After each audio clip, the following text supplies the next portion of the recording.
I know what war is. And as long as there are people who love to go to war, the church must be there. When you're working with first responders, there's a culture that they know that the rest of the world really doesn't. They pay a price of getting involved in hardships in other people's lives. To do this means we have to believe and trust in God.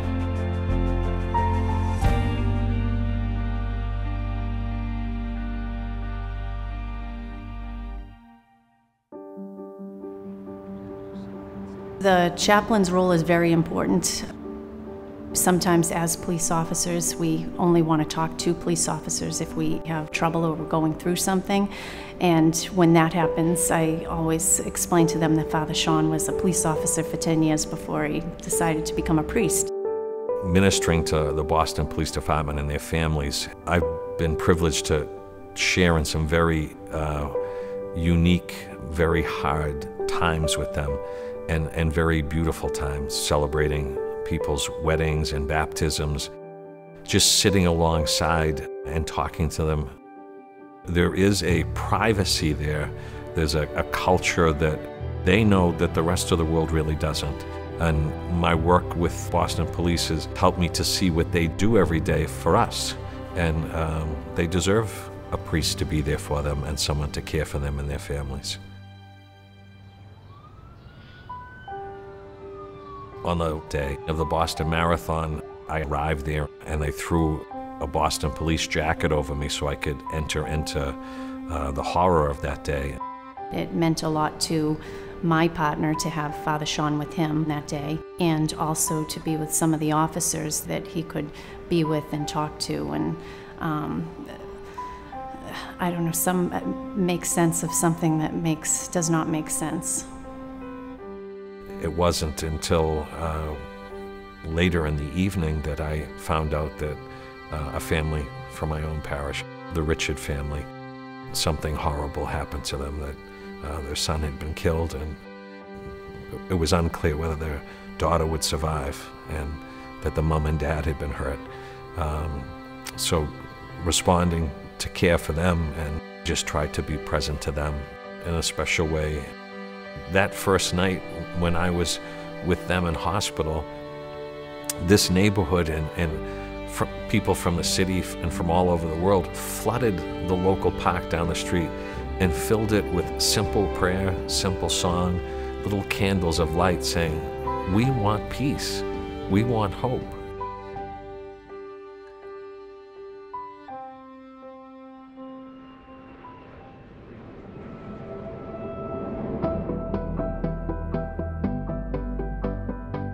Our Lady of the Airways Chapel is the oldest airport chapel in the world, and I've been here now 17 years.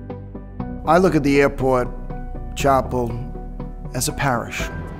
The doors are always open, and it's a continual motion through here.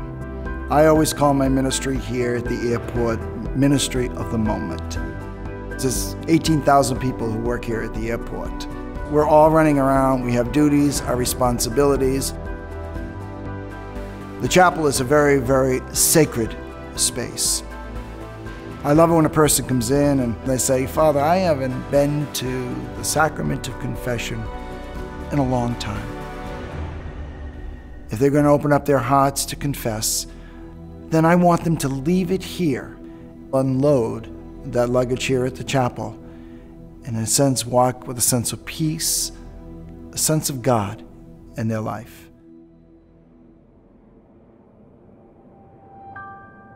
When we have alert, I am on the first response team. On 9/11, I was actually called in communication with American Airlines before they even lost their first plane. And we sat with them, and we were with them constantly until end of communication between the flight attendant and ground control. 9/11 impacted me very hard. There were a couple of my friends, co-workers, were on that plane that day. Father Richard was here for all of us 24/7. I know he met with some of the families.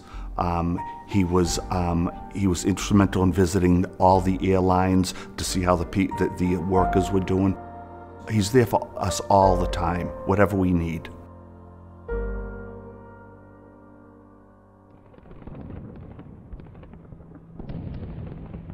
I spent 2 years in Vietnam. We did a lot of walking in the jungle.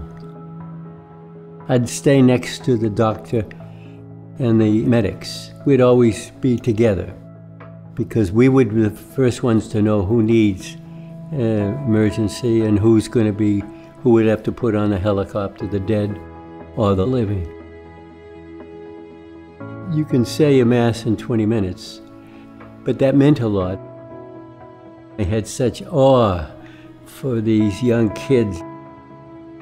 They were searching for anything that would give them hope.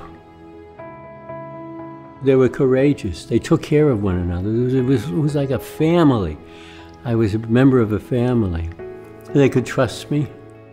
I mean, I never know what impact I make with people, but I do. I hear from some guys still. I think Vietnam validated my priesthood.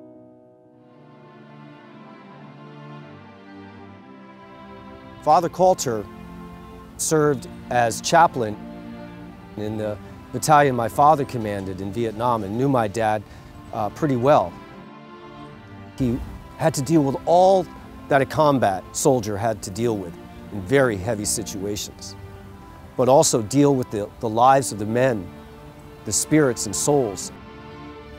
Because of what he went through in Vietnam, he understands the pain and sorrow that people feel, and he's able to relate to them profoundly in ways that maybe others can't. As priests, even in the most extreme times, trials and hardships, we don't have a script that we're following.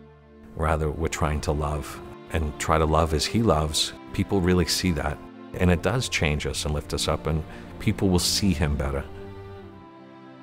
I'm so grateful for the support that I get from the community here.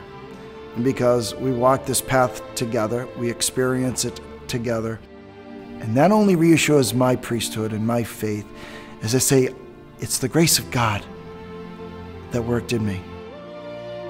I'm proud to say, and it's with pain I say, I was in Vietnam, and I'm proud to say that as a priest, and I was there because I should be there to bring the presence of God there.